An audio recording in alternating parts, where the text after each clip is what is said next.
Welcome to the Invincible Innovation Show, the podcast for changemakers. Each week, I talk to the most fascinating entrepreneurs and innovation leaders about innovation, strategy, and design. Hey, hello everyone. So happy to see you again. And today we're asking, how should we measure innovation? Welcome to Invincible Innovation Live. I'm Adi Mazor Kario, innovation and value creation expert, and I'll be your host. And today with me, I have Andreas Larsen. Hey, Andreas. Hey, it's great to be here. See you, management consultant and PA consulting. And I'm so happy to talk to you. We've talked in the past and it was so interesting. So we have another opportunity now. And I'm happy that you're here. I'm sure Um, it'll be a great conversation. sure. So we are live on LinkedIn, YouTube, and Facebook, and you are all invited to join the discussion and ask questions. And let's start. How could we measure innovation better? Yeah, it is a really, it's a great topic, but also really a challenging topic from my mind. I think many leaders are having trouble with this. How do we actually measure innovation? It quickly becomes very intangible, and thus it's very hard to measure. Right. From my point of view, it's important to start not necessarily with the how to measure, because if you don't have the basics right, if you don't start with why to measure, where to actually measure something, what to measure, then it's almost impossible to actually answer how to measure it. So I think it's important to have the basics right first. Sure. I think that the fact that you're measuring something will give you the possibility to decide on the way better. And because innovation is very complex and hard, and sometimes it takes time, we need a way to know that we are in the right direction. And it depends if we see it only from the financial part or we see it from the way the leaders are acting or from the results of each project or the portfolio itself. So it's really hard to think about it. And I think this is one of the reasons that innovation is so hard and sometimes failing in many companies. Yeah, exactly. I think you're just on point, because there are many, several at least different aspects to measure when talking about innovation measurements. And if none are measured, you really need to ensure that you have some other foundations or some other characteristics that really help facilitate innovation, right? That's really key. I mean, measurements won't do it all at all, Sure. actually, but Yeah. it can help companies to actually frame and succeed with innovation if they are applied right. So let's say we've done like a few years of innovation. We have a few projects going, and we're doing and training the teams all of the time, and we're on the right direction. How Mm. could we measure what we're doing better? Yeah, I think the first critical thing here to ask oneself, is it the company's way of delivering innovation, meaning the process of creating innovation, that we want to measure, to improve, or is it the innovation initiatives or the projects themselves that we want to measure? Right, So that's right. that's at least from my mind the first distinction that needs to be made. So you would divide it into first the process itself of innovation and creation, and maybe more the soft skills of the teams and the way they do what they're doing, which is one thing. And the second one is the results, the projects and how they are going and what are they delivering. Right? Did Yeah, I understand? yeah, exactly. I think that's at least one way of dividing it. There needs to be some way of structure in your thinking around it. And I have experienced that some talk about innovation as the process of creating the innovation, and some talk about it only as the end product or the offering or the solution. So that is at least one way that is quite beneficial to divide it, really to distinguish and to have a focus point. You can easily measure both. Often I would recommend when doing so, that's for sure. But just that Yeah. you have this open conversation, so you know what you're talking about. Right. I feel that maybe measuring the results of a project is much easier than the process. Am I right? I wouldn't necessarily say so, like from a very general point of view. It really depends on the case, context, complexity, etc. But I think that the metrics that we have available and that's known in the innovation community or in business context in general are perhaps more mature within the measuring the results or measuring projects. And I think that's maybe why that many would say what you're saying as well here. From a personal point of view, I'm not sure whether I disagree or agree. I think it really depends on the context, which one is, so to say, the easiest to measure. Yeah, could you give us like an example, a use case that one of your clients were like doing innovation and what kind of measurements they used? Yeah, I'll provide a use case then from the process point of view or the organizational point of view, how they can measure innovation. It's an example here, and it's an innovation assessment where that we went in and um, right we took an SS picture of the organization's abilities to actually deliver innovation. So in many other fields, so to say, you also have assessments, and it's the same concept here, where you define the critical elements, where it's, for instance, is within innovation strategy, innovation leadership, the processes, the internal organization, the external collaborations, the capabilities, the learnings, the metrics.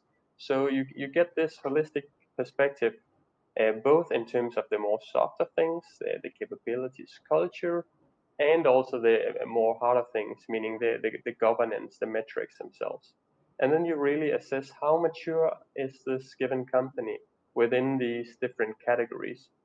And this really allows some quite interesting discussions among, especially the executives. Now, this was in a scale up slash small medium sized company, but it really allowed some great discussions because based on that picture, where you could really sense that they got an even deeper understanding of their own culture within our culture with focus on innovation, but also on their structure when thinking about innovation, that allows Yeah, them to have these discussions for where do we then actually want to go based on their strategic intent. They could actually quite fast see where do we especially need to focus to actually succeed with innovation. yeah, it's really important to see first where you stand in order to continue from there. What would be like the characteristics, the skills that an innovation leader needs when you measure that, for example? You can you please reframe, so you say when I measure.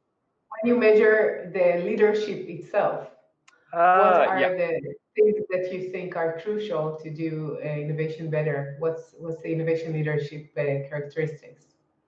Yeah, which again also it depends a bit from company to company, of course, and from culture Right. to culture. But some of the key elements that just that are seen again and again is really that it's a leader that dare to take calculated risk.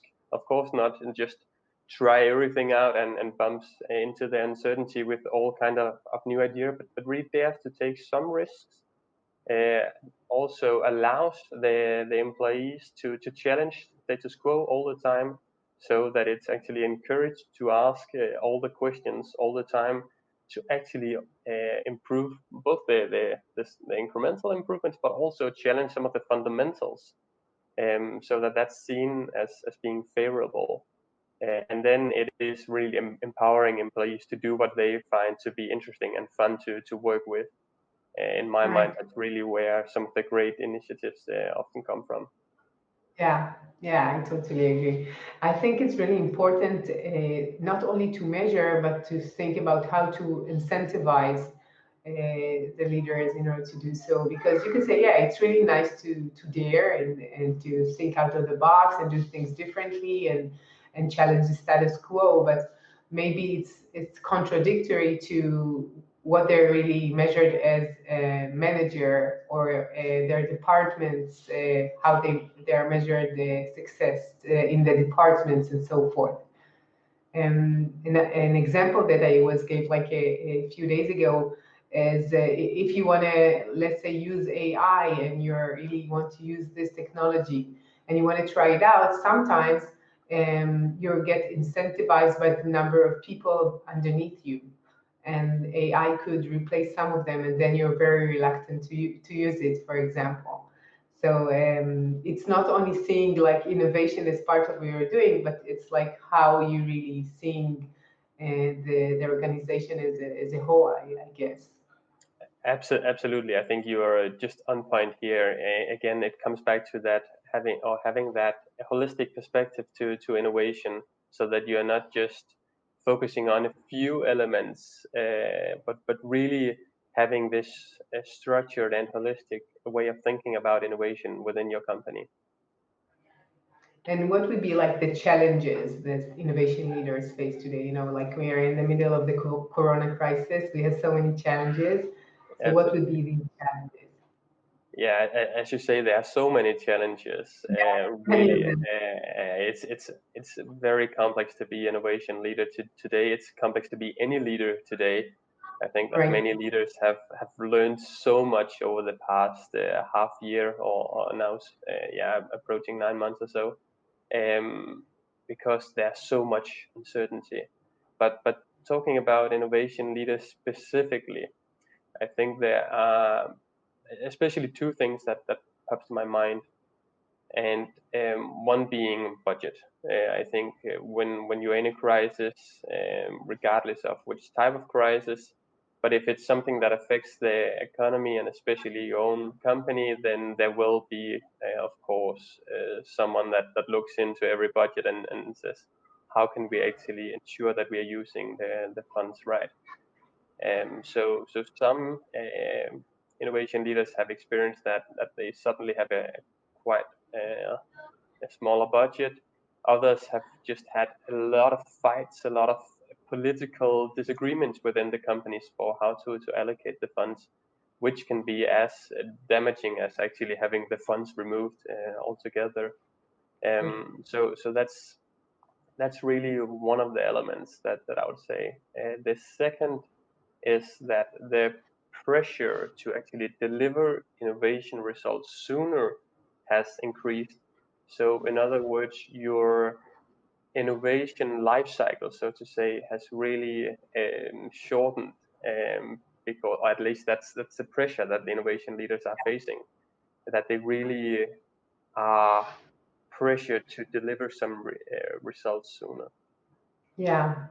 In general, I think that innovation takes time, and sometimes the stakeholders are not really aware of how long will it take, and the innovation leaders want to hope that it will take shorter time, and then the promises sometimes are for shorter times, and it's really hard to think as a VC when you're a corporate. It's hard to have this mindset.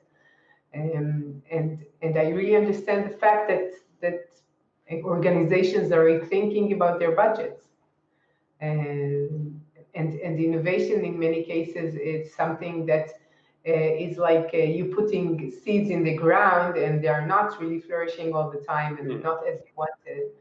So exactly. so it really makes sense. On the other side, because everything is changing and you cannot do anything about it. Everything, the market is changing, the economy is changing, the users are changing, the clients, your clients are changing, whatever.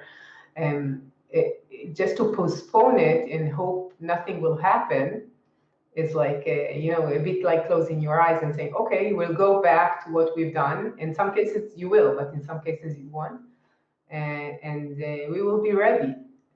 And we cannot be ready without really changing. So Yeah, yeah. it's like one thing and the other thing on the same time. So one side you're saying, okay, now we're going to focus on our core. On the other side, you're saying, okay, the core might not be as relevant as before. So it's like, you're right. I wouldn't like to be an innovation leader and a leader right now in a corporate. It sounds really tough. It sounds It's really tough. Yeah, it's challenging, but it must also be fun, even though that it's extremely hard because um, there is now a great opportunity to actually rethink how you want to focus on some of your innovation. Just when the crisis hit many companies, what my recommendation was to really um, use some of your resources that you had in your innovation hub to help the core business solve some of the critical and urgent problems they had just right away because they need to have them solved in a matter of weeks. And oftentimes innovation departments have some people uh, with tools, techniques that are used to dealing with great uncertainty. So that can at least be one way of just initially securing or helping to ensure the core business. And then as the uncertainty is reduced, they can like go back and focus on the more long-term strategic innovations.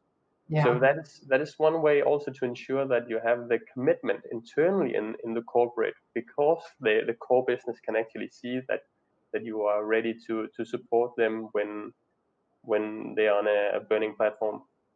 Yeah, it really makes sense that you could utilize your capabilities and experience from innovation in order to do other things in the company. And I think that you need to be flexible. If you're not flexible, it's really hard to act within uncertainty. And I think that uncertainty is really inherent in innovation because you're looking at the future. Nobody knows what will be currently for sure, and Mm, you're trying to make estimations and theories and hypotheses and try them out and as fast as you can to get some of the answers. But you know that you don't know, which is something that is part of innovation and I think is less part of the core business, mm, which you think you know more, or you feel you know more, or you do really know more. yeah. And and I But think that maybe this is something that is needed from leaders and innovation leaders for sure. I mean, innovation and uncertainty are just two intertwined things in one way. They are so related that if you don't have uncertainty, then it's hard to have any innovation because then you know all the facts.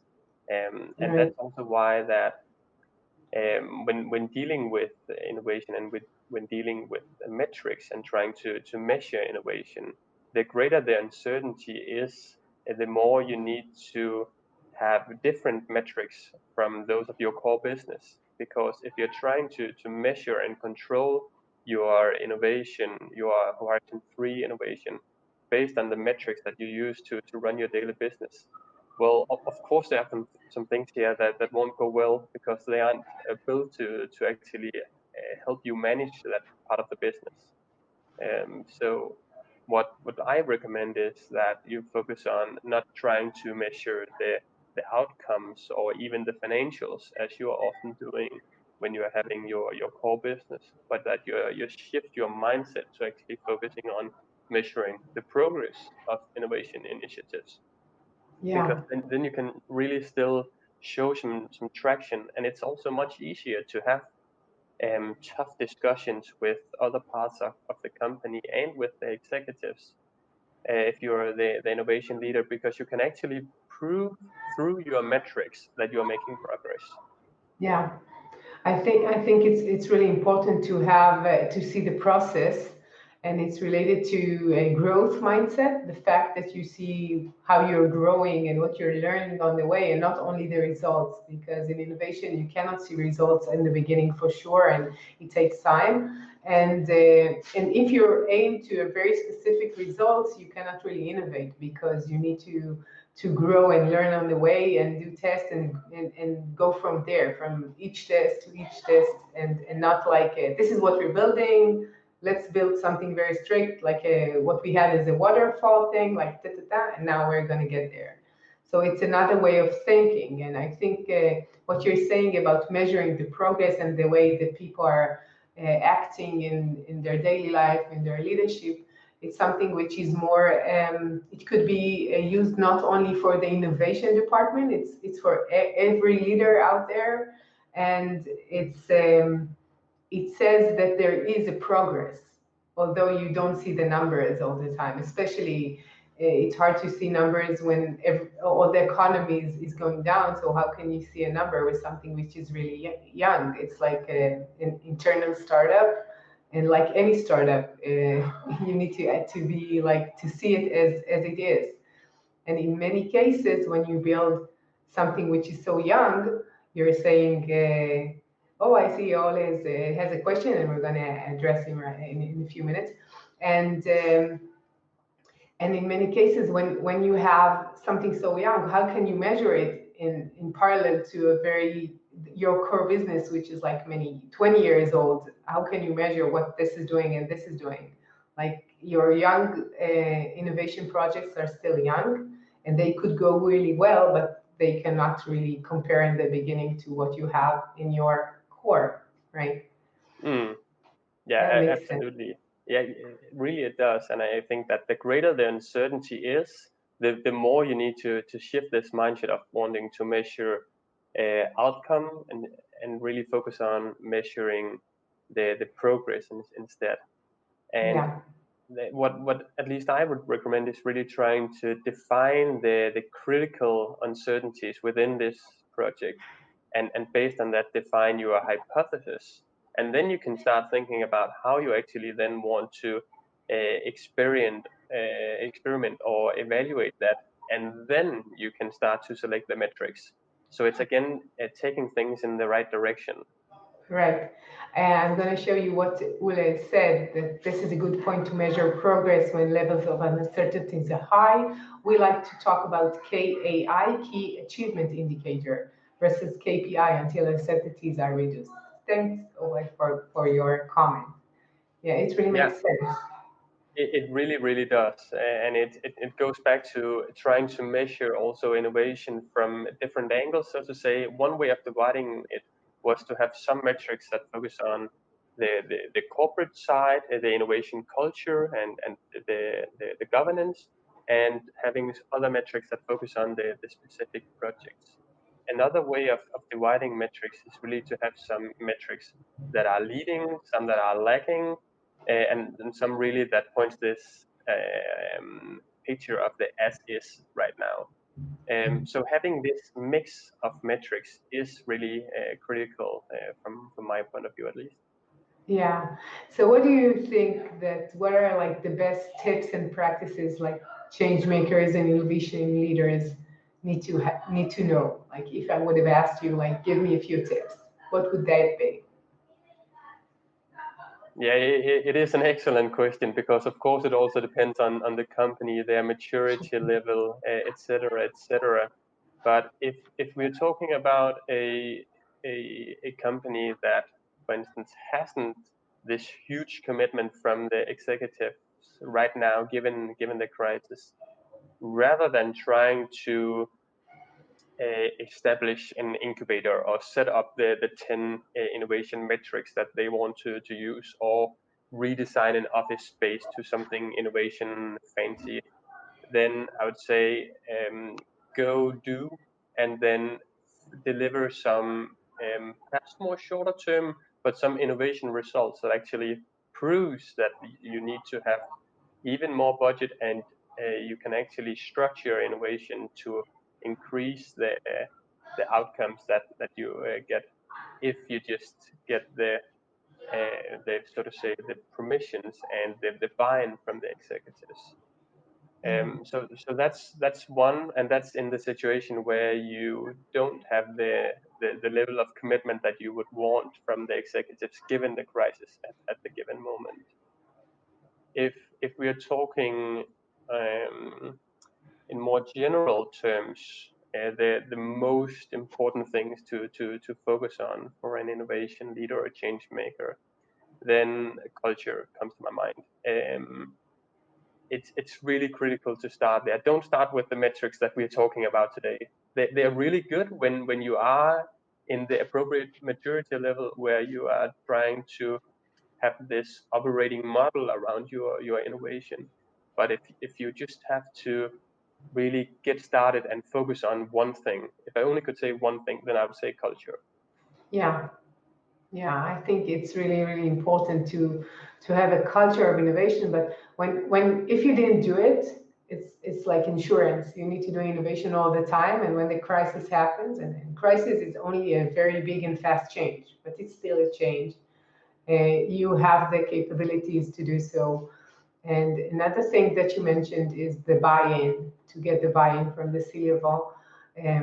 It's always important and you need to do it all the time, but now it's like you need to prove it even more, I guess, in order to do so. So what in order to get more people from the C-level understanding what you're doing and how innovation is important, what could an innovation leader do after all? Yeah, that's a great question as well. One thing that is really powerful to do, but often extremely hard, is to invite the executive and participate in a project. Of course, not in the full project, but say in 2 days, so that they can really understand through their own hands, so to say, and not just through the PowerPoint presentations, how that the innovation teams are working with this more long-term innovation, to actually see what it means to work with a hypothesis mindset, and work on defining the best way to test that, and based on that, deciding on how to measure it, because it does for many make intuitive sense, but really having your hands into it, and working alongside a team is really really powerful.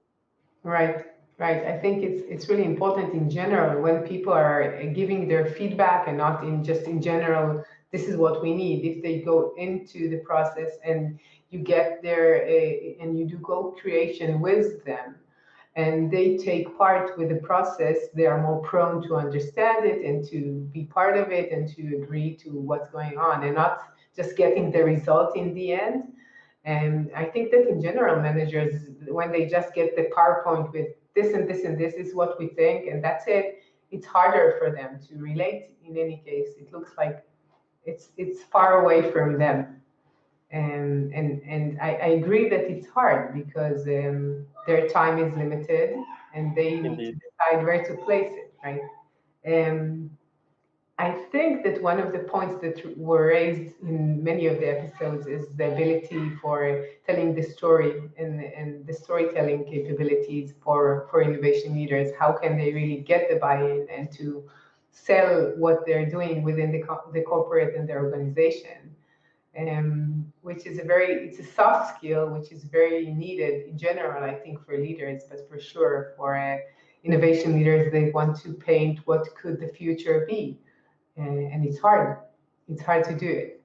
It is really hard, but as you say, it's really important, because you are talking about the future. You are talking about a future that involves great uncertainty.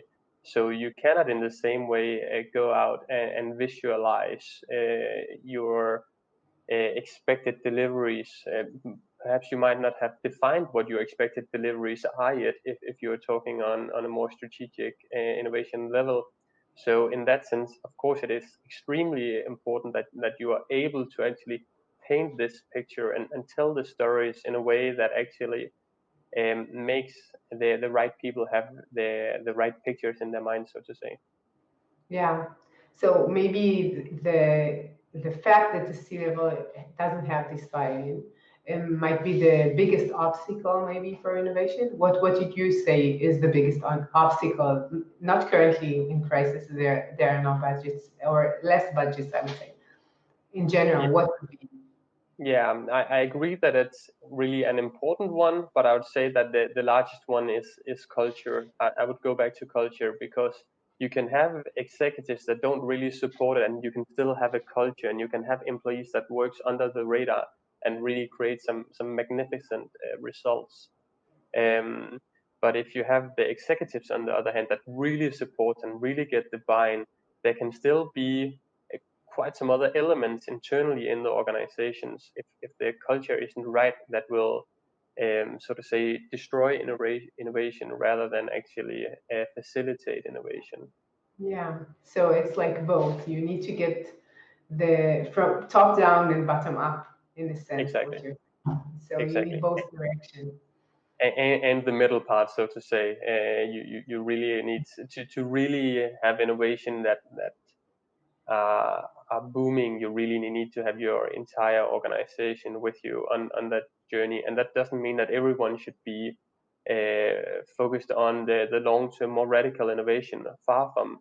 It means that the right parts of the organization needs to be focusing on the right innovation types, so to say.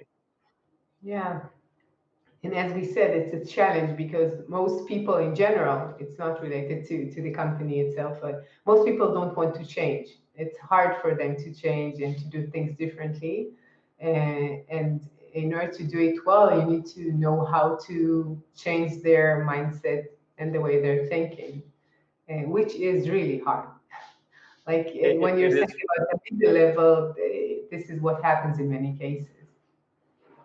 Yeah, and it's important that people want to change and can see that future. And it again goes back to the ability of painting the right pictures, so that it's not something that someone comes and say, now we need a this specific future, which means that you need to do specifically this.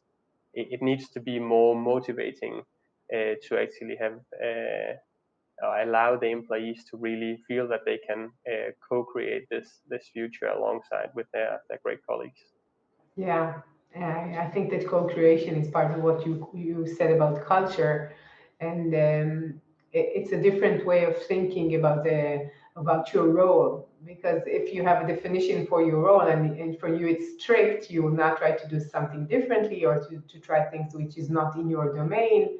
And co-creation means that we're all doing it together. And if I have a skill that I can help you with or am experienced in something, I can contribute to what you're doing, which again demands something which is from the organizational point of view and not from. I myself have more time just to go into another department and share my ideas, which is like really, and in order to create that, you need to change the way that people are thinking about their roles and change their organization to be more flexible and less strict, um, which is something that is maybe connected to the way you think as an individual. Like, are you into like promoting yourself only in the organization, or you see it as a group coming together? um, and I think it's really challenging, right? And I would say you need to have both, so to say, kinds of people if you're really trying to box people in here. And again, it's about having the right people at the right places, at least from my point of view. Yeah, I think it's all connected to people and the way they see what they're doing. It's connected to the leaders and the way they see the organization and the future of this organization. And it's related to people who are doing the work from the lower part and what we call bottom up, the way they see how can they create this change and how can they really go about and execute something which is not exactly what they're doing right now. And which is like currently you're doing your job is this and you make money out of this, but you need to think what could more be done. It doesn't mean that you're doing something which is totally different, which is another thing that you could do, but just getting better all the time is something that is very important for companies. Indeed, and it goes back to this world that it's so uncertainty and there's so much complexity. So of course everyone needs to involve and really increase their capabilities. Some in a more specialist domain, others needs to embrace innovation more. Again, it really depends. But I'd say for the people working within innovation departments, they typically have some quite interesting capabilities around really enjoying this uncertainty and really enjoying to really um, jump onto the train and have some experience with different projects where they really learn some great things that they can take into other projects, even though that they are completely unrelated. They can still make some interesting learnings from the one project to another, and I think Sure. that's a great capability to have. Yeah, in general, to know how to enjoy uncertainty, this is a capability we all need right now in our personal life and in our workplace and everything. So it's a good way to think about what we're doing right now, trying to enjoy uncertainty, I would say. I would like to thank Vivian. Hi, Vivian. Happy to see you again. And I think we're almost done. So if people would like to ask you more and to be in contact with you, where could they reach you? Yeah, everyone is more than welcome to reach out on LinkedIn. And to my knowledge, I'm the only one that's called Andreas Larsen. So just feel free to reach out. Yeah, I'm sure it could be a beginning of a very good connection and something interesting, and maybe we could really enjoy more the uncertainty that we have right now. This is what we could wish for ourselves for today. So thank you very much, Andres. It's been a pleasure having you here. Absolutely, it's been a pleasure. Thank you, and thank you all the change makers out there joining us and joining us next time. Have a great day. Bye bye.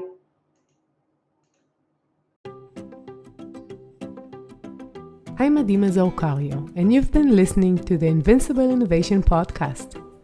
Make sure to visit our website, invincibleinnovation.com, where you can learn more about our programs and my book, Innovating Through Chaos. I'll be waiting for you next week in our next episode. Thank you for listening.